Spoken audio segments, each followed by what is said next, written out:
இந்த ரன்வே வந்து நல்ல சைஸ் 2800 மீட்டர் சொல்றாங்க. தட் மீன்ஸ் கிட்டத்தட்ட 3 கிலோமீட்டர்.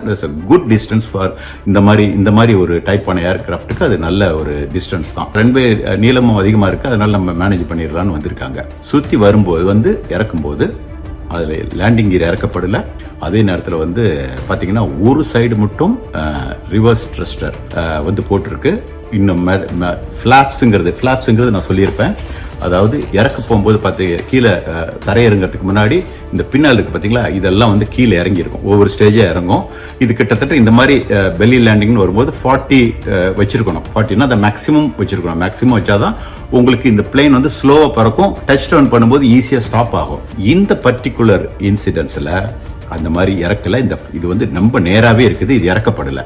அநேகமா ஹைட்ராலிக் ஃபெயிலியருங்கிறத அதை வச்சு நம்ம முடிவு பண்றோம். பூர்விகா அப்ளையன்சஸ் இப்போ பிரம்மாண்டமா OMR துறைப்பாக்கத்தில்.